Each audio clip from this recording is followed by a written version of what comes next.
জেলার মেখলিগঞ্জে আমাদের একটি ছোট্ট 11 বছরের বাচ্চা মেয়ে, তাকে একটা 60 ঊর্ধ্ব বা তারও আরো বেশি হবে বয়স্ক বৃদ্ধ তাকে ধরেছে। সেই লোকটার নাম হচ্ছে, আসামির নাম হচ্ছে এনামুল মিয়া। তিনি, তার ছবিটাও আপনি দেখবেন জামালদহে। দেখুন, একে দেখুন।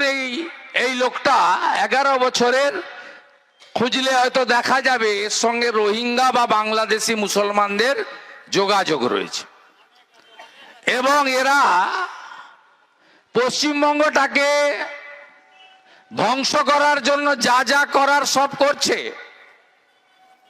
আর আমরা অবাক হয়ে যাই, এখানকার পুলিশ প্রশাসন, রাজ্য সরকার এদের বিরুদ্ধে কোনো ব্যবস্থা গ্রহণ করে না। আপনি 2019 সাল থেকে উপর্যুপরি দেখবেন, পরপর কয়েকটা ঘটনা।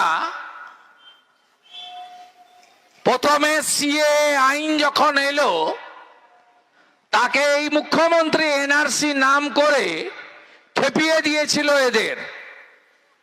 সেদিন মালদার শামসি থেকে একেবারে সাঁতরাগাছি উলবেড়িয়া পর্যন্ত গোটা রাজ্যে আগুন জ্বালানো হয়েছে। জাতীয় সড়ক, রেল লাইন, হাজারদুয়ারির মতো ঐতিহ্যপূর্ণ রেলকে পর্যন্ত জিয়াগঞ্জ, আজিমগঞ্জে পুড়িয়ে দেওয়া হয়েছে। শুধু 19 থেকে নয়, গত সপ্তাহে যেদিন মাননীয় প্রধানমন্ত্রী মালদা সফরে এসেছিলেন, তার আগের দিন 16 এবং 17 পরপর দুদিন বেলডাঙ্গাতে একই দৃশ্য জাতীয় সড়ক এবং ট্রেন লাইনে আপনারা দেখেছেন। পরে প্রমাণ হয়েছে ঝাড়খণ্ডে,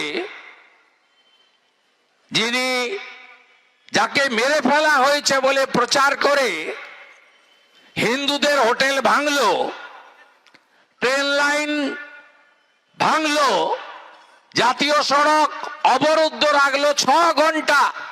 এ রাজ্যে সরকার আছে, পুলিশ আছে।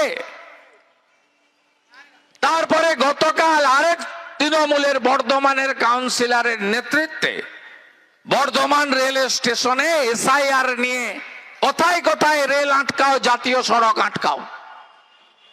কোথাও মাইক্রো অবজারভারকে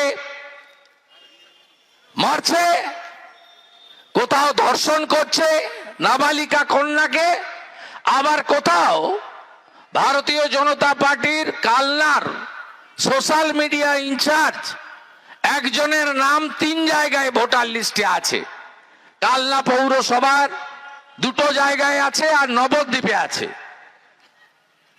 কেন তুমি 7 নম্বর ফর্মে অভিযোগ করেছ, তাকে রক্তাক্ত করছে? এগুলো হচ্ছে কেন জানেন? আমরা যারা রাষ্ট্রবাদী বা সনাতনী, আমরা সবাই ঐক্যবদ্ধ হতে পারছি না। ঐক্যবদ্ধ আপনাকে হতে হবে, এছাড়া আমাদের কোনো হিন্দুদের যাওয়ার কোনো জায়গা নেই।